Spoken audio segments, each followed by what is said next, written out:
Sotihoto Namo Buddhaya. Selamat sore teman-teman sedama semuanya.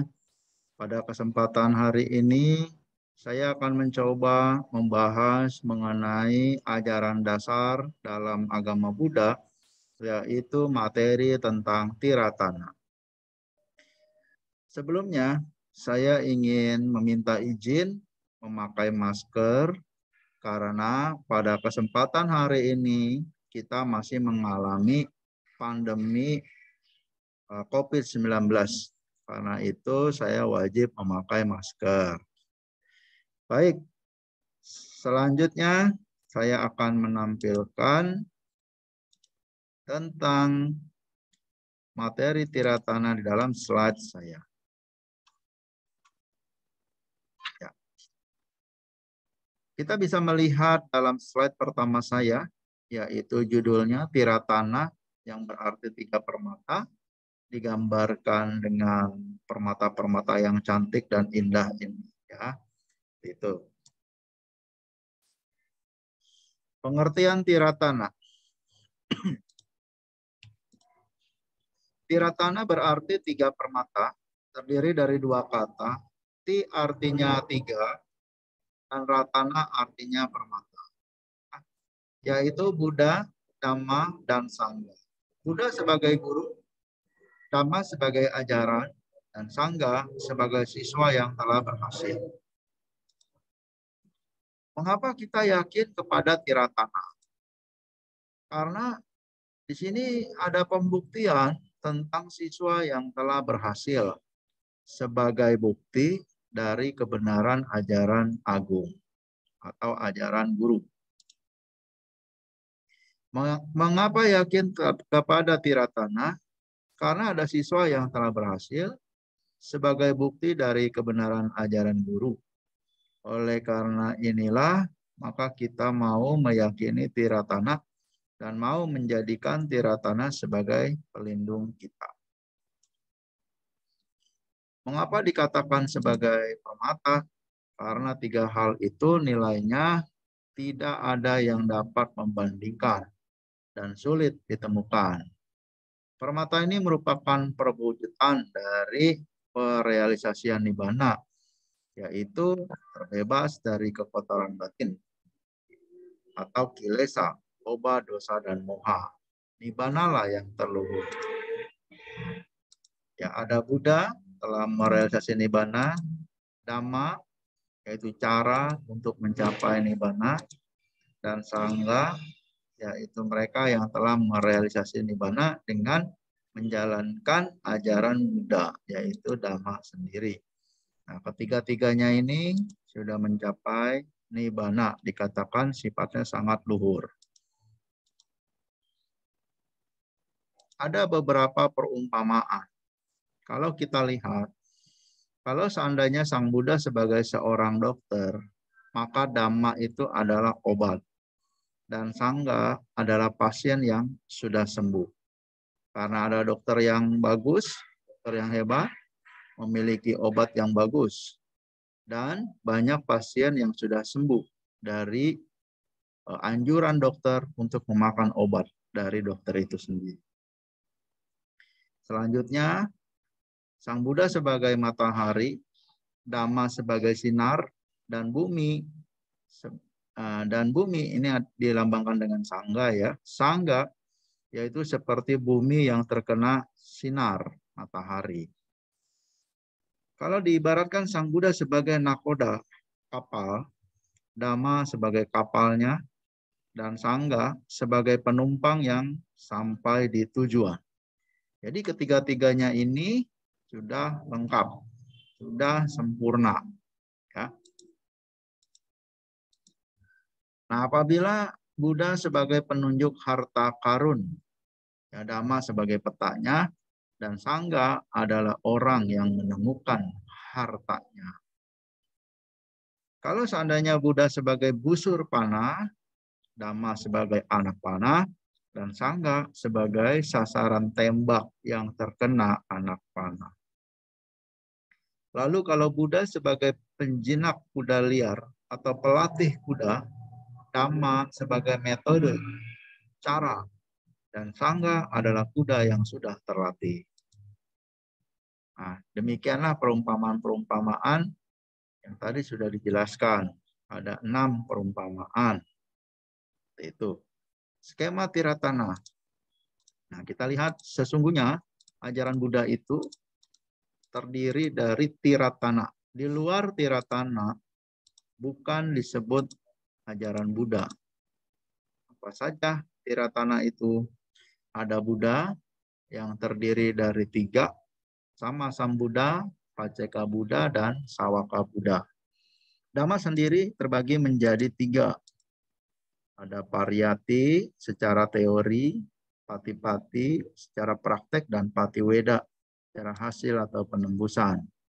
Pariyati teori itu didapat dari kitab suci, yaitu ada Winaya, Sutta, dan Abhidhamma. Patipati praktek yaitu menjalankan jalan mulia berunsur 8 yang disebut dengan Ekayana Mago, satu-satunya jalan, terdiri dari sila, samadhi, dan hasilnya adalah panya. Sedangkan patiweda sebagai hasil, yaitu maga sebagai jalan kebenaran atau jalan kesucian, pala hasil dari jalan kesucian, dan nibbana adalah yang tertinggi dari maga dan pala itu sendiri. Selanjutnya yang ketiga, bagian dari Tiratana adalah sangga. Nah, sangga terdiri dari 2 jenis, yaitu Arya Sangga dan satu lagi Samuti Sangga, yaitu mereka yang telah mencapai kesucian dan mereka yang masih berlatih. Skema inilah yang dijadikan sebagai bahan pokok dasar dalam ajaran Buddha. Dan mengenai materi kita, Tiratana, hanya sebatas ini saja yang akan kita bahas. Baik, sekarang kita pelan-pelan akan mengupas sedikit demi sedikit. Tiratana atau Ti, yaitu 3, mengacu kepada Buddha, Dhamma, dan Sangha. Ratana mengacu kepada permata. Mengapa Buddha, Dhamma, dan Sangha disebut permata? Karena sifat-sifatnya yang sangat luhur.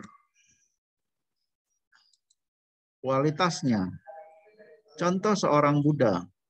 Ada 9 sifat, yaitu Buddha guna 9. Ya. Ada arahang, manusia yang suci bebas dari kekotoran batin. Sama Sambuddha, mencapai penerangan sempurna dengan usaha sendiri. Wijacarana Sampano, pengetahuan dan tindakannya sempurna. Sugato, yang paling berbahagia. Lokawidu, pengenal dengan sempurna keadaan setiap alam. Anuttaro Purisa Dhammasarati, pembimbing manusia yang tiada taranya. Sata Dewa Manusanang, guru para dewa dan manusia. Buddha, yaitu yang sadar, selalu waspada. Bagawa, yang patut dimuliakan. Inilah 9 sifat Buddha, ya, yang boleh kita teladani, kita hormati, dan lain-lain. Selanjutnya ada 6 sifat Dhamma yang kita kenal dengan Dhamma guna 6. Apa saja itu? 1. Swakato Bhagawata Dhammo. Artinya Dhamma ajaran Sang Bhagawa telah sempurna dibabarkan. Berarti kalau sudah sempurna, tidak perlu ditambahkan dan dikurangi. Sanditiko, artinya berada sangat dekat. Ada di dalam diri kita sendiri. Diri kita sendiri merupakan Dhamma yang terdiri dari batin dan jasmani. Akaliko artinya tidak dibatasi oleh waktu. Pada saat Dhamma dipraktikkan, langsung menyembuhkan, langsung menembus.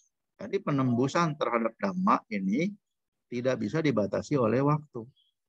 Ehi basiko, Dhamma itu mengundang untuk dibuktikan.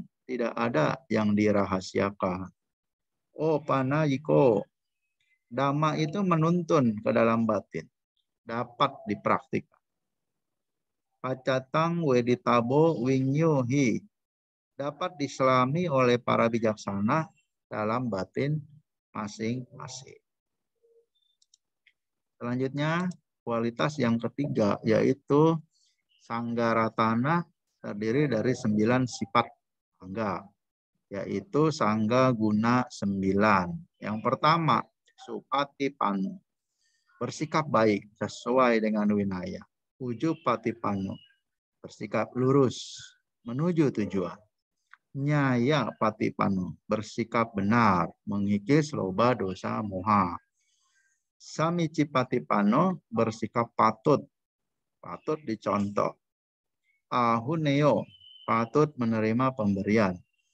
Pahuneo, patut menerima tempat bernaung. Dakineo, patut menerima persembahan.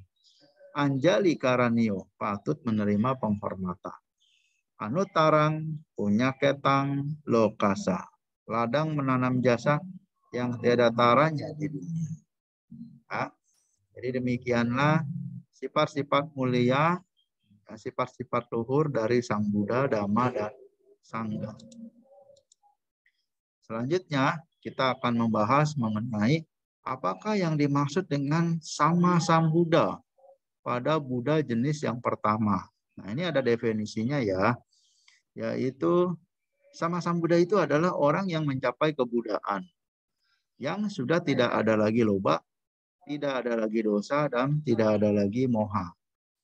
Pencapaiannya itu dengan usahanya sendiri, tanpa bantuan pihak lain. Mampu mengajarkan dhamma pada dewa dan manusia. Dan yang diajarkan dapat mencapai tingkat-tingkat kesucian. Inilah yang dimaksud dengan sama Sambuddha. Kapankah sama Sambuddha itu lahir atau muncul? Dalam satu umur dunia atau satu umur bumi yang disebut dengan kapa, paling banyak hanya muncul 5 orang sama Sambuddha yang disebut dengan Bada Kapa. Sekali muncul hanya 1 orang dalam lingkup 1 Buddha Jatiketa atau ribuan tata surya atau yang biasa disebut dengan galaksi.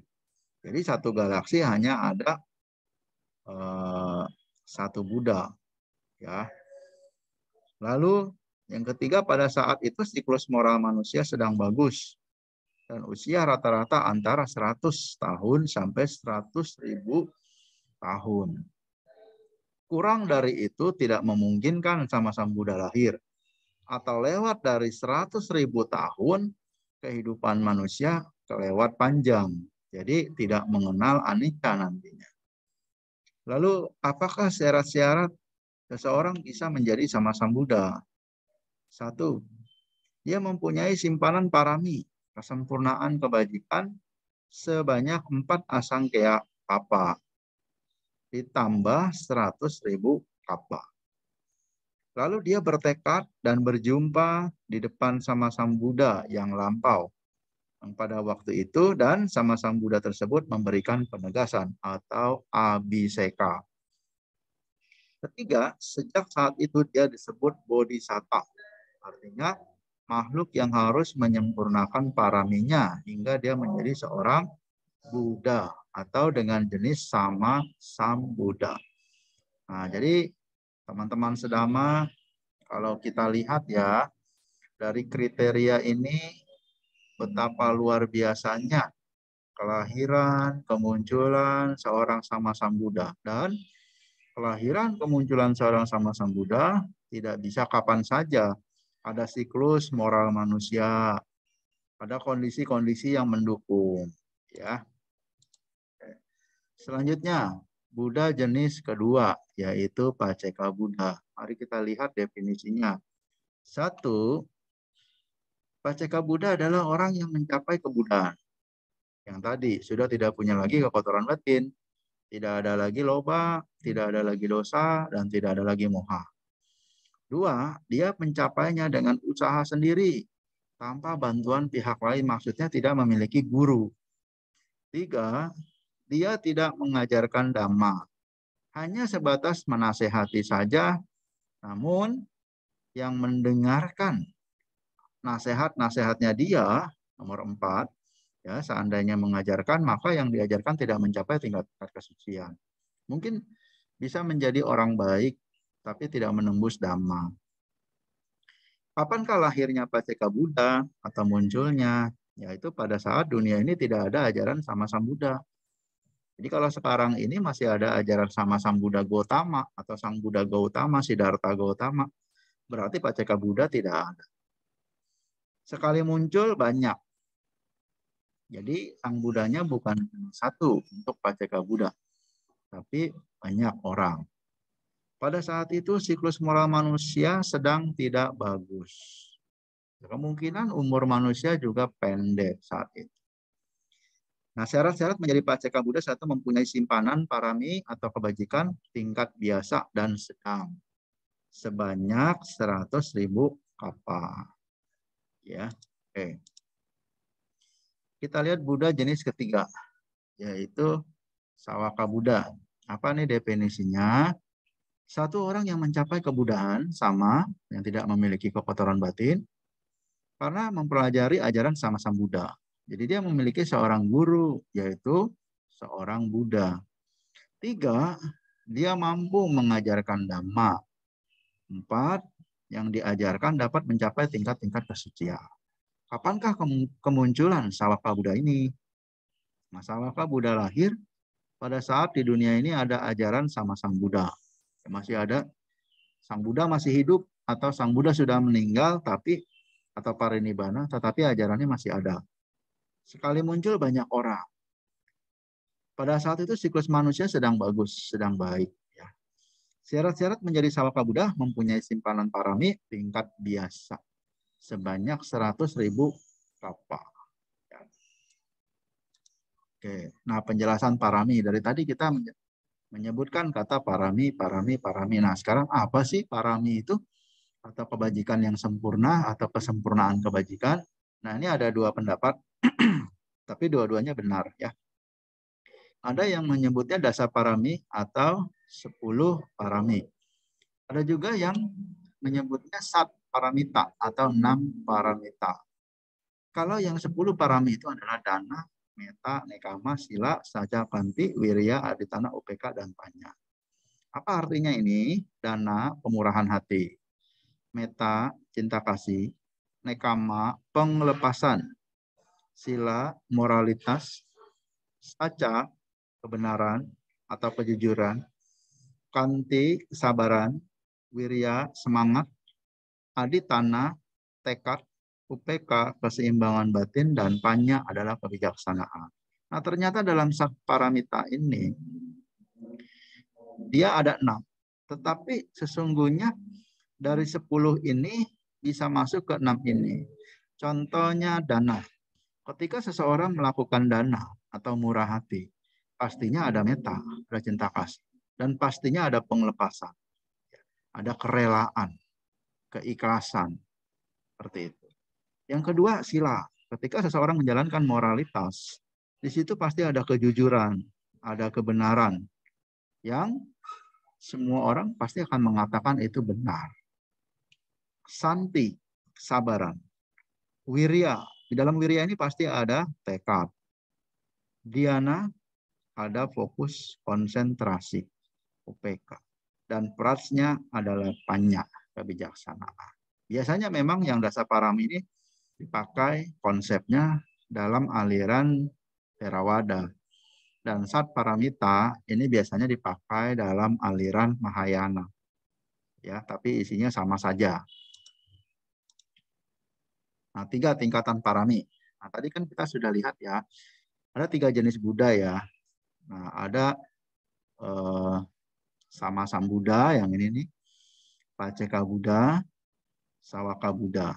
Nah, parami yang tadi, baik dasa parami maupun sat parami itu dibagi menjadi 3. Ada parami yang biasa atau kecil, ada parami yang sedang, dan ada parami yang tinggi. Nah, sekarang kita mau lihat parami yang biasa itu seperti apa, parami yang sedang seperti apa, parami yang tinggi itu seperti apa. Untuk seorang sama Sang Buddha, orang yang akan menjadi sama Sang Buddha, kita harus melakukan 10 parami atau sat parami, 3-tiganya ini dilakukan. Berapa lama? Nih, 100.000 kapa, ya ini 3-tiganya ya, 100.000 kapa ditambah 4 asangkaya kapa. Jadi satu kapa itu kan satu umur dunia, satu umur bumi, baru satu kapa. Sementara untuk menjadi sama Sambuddha, dia harus memiliki 100.000 kapa dulu, lalu dia disebut dengan bodhisatta. Selanjutnya harus menambahkan kembali 4 asangkaya kapa. 4 asangkaya kapa itu hitungannya 10 pangkat 40. Ya, 10 pangkat 40 kapa. Begitu banyak sekali. Bagaimana dengan Paceka Buddha? Nah, Paceka Buddha ini melakukan paraminya cuma 2 tingkatannya, yaitu tingkat biasa dan tingkat sedang. Tingkat tinggi tidak dilakukan oleh Paceka Buddha. Nah, ini dilakukan sebanyak 100.000 kapa. 100.000 kali kiamat bumi. Ya. Selanjutnya, untuk menjadi Sawaka Buddha, ini hanya melakukan kebajikan biasa saja. Sebanyak 100.000 kapa. Ya. Seperti apa sih contohnya parami biasa itu?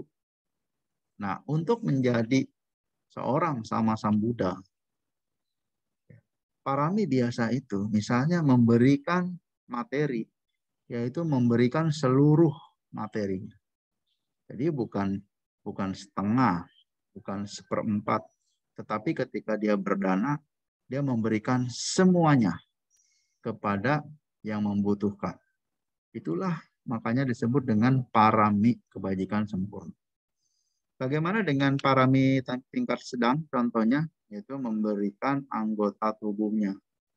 Memberikan anggota tubuhnya kepada mereka yang membutuhkan.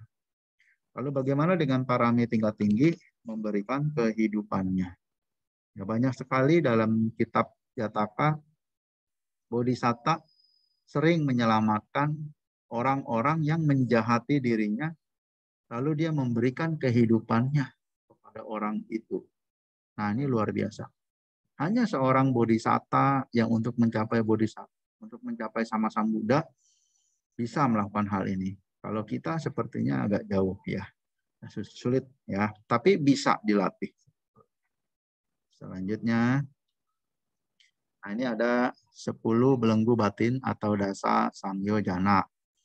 Nah, 10 belenggu batin inilah yang bisa dilihat apakah seseorang itu sudah mencapai tingkatan Arya Pugala atau masih putujana, makhluk biasa. Nah, 10 belenggu batin ini ada di dalam diri kita, di dalam batin kita. Mari kita lihat satu persatu ya.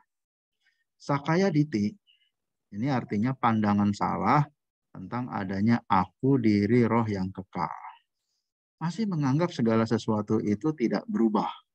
Masih menganggap bahwa segala sesuatu itu miliknya, dirinya, ya, kepunyaannya. Nah, ini masih Sakaya Diti. Yang kedua, yaitu Wicikita, yang artinya dia ragu-ragu terhadap Sang Buddha dan ajarannya. Misalnya ragu terhadap pencapaian Buddha. Apa betul Siddhartha sudah menjadi Buddha? Ragu-ragu. Ragu terhadap hukum karma, hukum sebab akibat, ya, tumimba lahir. Nah, ini masih disebut dengan wicikicca. Selanjutnya nomor 3 adalah silabata paramasa, yaitu pandangan salah mengenai upacara-upacara yang dapat mensucikan batin. Di dalam masyarakat ini banyak sekali ya, baik dia Buddhis maupun bukan Buddhis, kita bisa menganalisa bahwa silabata paramasa itu sangat kental ya di masyarakat. Ada yang menganggap hari-hari tertentu adalah suci, ada yang menganggap bahwa bulan-bulan ini adalah bulan-bulan baik. Misalnya dari Januari, Februari, Maret sampai Desember, ada yang mengatakan misalnya bulan Mei adalah bulan Waisak, adalah bulan yang baik. Sesungguhnya dalam ajaran Buddha semua bulan sama, semua bulan baik ya. Nah, lalu dia mengkultuskan bulan itu adalah bulan yang sangat baik. Nah, kalau demikian dilakukan, pandangannya bisa mengarah pada silabata paramasa. Selanjutnya patiga atau biapada, keinginan jahat atau dendam. Ya, Jadi ingin menyakiti makhluk lain atau diri sendiri. Nah ini. Selanjutnya nomor 5 kamaraga, yaitu nafsu-nafsu indera. Ya, ada nafsu lewat mata, telinga, hidung, lidah, jasmani, dan pikiran. Ini termasuk kamaraga. Ya, nafsu-nafsu atau keserakahan. Yang keenam rupa raga, yaitu memiliki cita-cita, keinginan. Nanti kalau meninggal ingin lahir di alam rupa Brahma. Nah ini salah satu kekotoran batin juga. Yang nomor 7, arupa raga, keinginan lahir di alam arupa Brahma. Ya, ini mirip dengan nomor 6, hanya alamnya saja yang lebih tinggi. Nomor 8, mana, membanding-bandingkan atau sombongan. Seperti apa kesombongan itu? Menurut ajaran Buddha, oh, saya pintarnya sama dengan kamu. Itu sombong. Ada yang dibandingkan. Oh, dia lebih pintar dari saya. Dalam Buddhis disebut sombong karena ada yang dibandingkan. Kalau yang terakhir ini udah pasti sombong. Oh, saya lebih pintar daripada dia. Itu udah jelas sekali ya. Yang sama, yang lebih tinggi dan lebih rendah itu sudah termasuk dengan mana, kesombongan. 9 udaca, yaitu kegelisahan batin. Tidak dapat memusatkan pada objek. Nah, ketika seseorang batinnya gelisah, dia akan menderita sekali. Ya, batinnya itu akan berkecamuk, ya, mempunyai pikiran yang bercabang-cabang. Ya, ini adalah kekotoran batin juga. Dan yang terakhir adalah awija, kegelapan batin atau kebodohan batin. Ya, jadi ada nomor 1 sampai nomor 10 ada di dalam diri makhluk yang belum terbebas dari penderita. Nah, sekarang kita lihat ya tingkat-tingkat kesucian. Di dalam ajaran Buddha, makhluk-makhluk, misalnya manusia, itu bisa mencapai kesucian. Kesucian itu arahnya adalah kualitas batin, bukan badan jasmani. Badan jasmani tidak mencapai kesucian. Yang bisa mencapai kesucian adalah batin. Nah, ada 4 tingkatan kesucian. Ada Sotapana, Sakadagami, Anagami, dan Arahat. Dari mana kita tahu seseorang sudah mencapai Sotapana, Sakadagami, Anagami, dan Arahat? Itu bisa dilihat dari 10 belenggu batin yang tadi. Sudah berapa banyak yang dipatahkan, yang dihancurkan, atau dilemahkan. Contoh seorang Sotapana, kesucian tingkat 1. Makhluk ya, dewa juga bisa mencapai Sotapana. Dewa tingkat tinggi ya, dewa tingkat 2 dan sampai ke atas. Makhluk Sotapana itu sudah mematahkan nomor 1, 2, dan 3. Sudah hancur. Nomor 4 sampai 10 masih ada. Kekotoran batin 4, 10 masih ada. Nah, ini pandangan salah tentang kekekalan, ragu-ragu, dan upacara-upacara yang dianggap membuat seseorang menjadi suci sudah tidak ada lagi dalam batinnya Sotapana. Tetapi Sotapana masih mengalami kebencian, nafsu, ya, arupa raga, mana, udaca, dan awija. Berarti Sotapana masih bisa menikah. Masih ada nafsu dia. Nah, kita lihat bagaimana dengan Sakadagami. Makhluk suci tingkat 2. 3 sudah dipatahkan, sama seperti Sotapana, tetapi 2 hal, 4 dan 5 ini sudah dilemahkan. Sudah tipis. Artinya, apakah Sakadagami masih mengalami kemarahan? Mungkin. Ya, dalam hatinya marah, tapi tidak seperti Sotapana. Apalagi seperti makhluk biasa. Tidak menyukai bisa jadi, tetapi tidak membentak-bentak mungkin ya. Tidak marah seperti manusia biasa.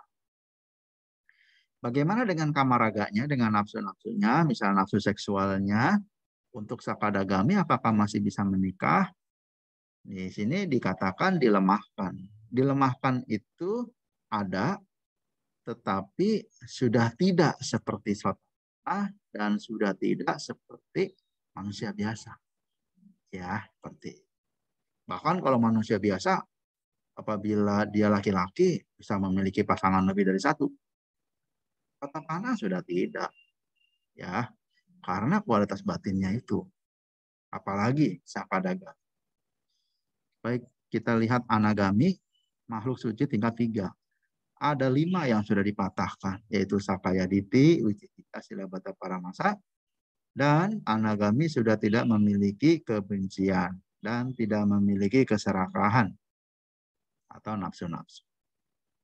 Apabila anagami ini meninggal dan dia tidak memiliki jana, kalau anagami ini meninggal, dia akan terlahir di alam rupa Brahma. Ya, rupa Brahma dan memiliki maga siddhi jana ke-1. Karena apa? Karena sudah tidak ada kamaraga dan patiga. Lalu bagaimana dengan arahat? Wah, arahat adalah makhluk suci tingkat 4. Sudah pasti arahat sudah mematahkan semuanya 1 sampai 10.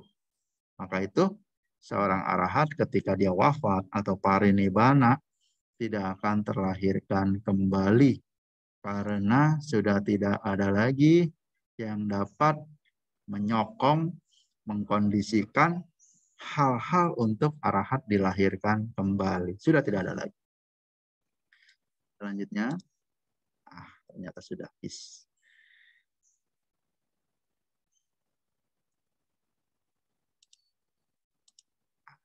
Demikianlah apa yang bisa saya sampaikan pada hari ini.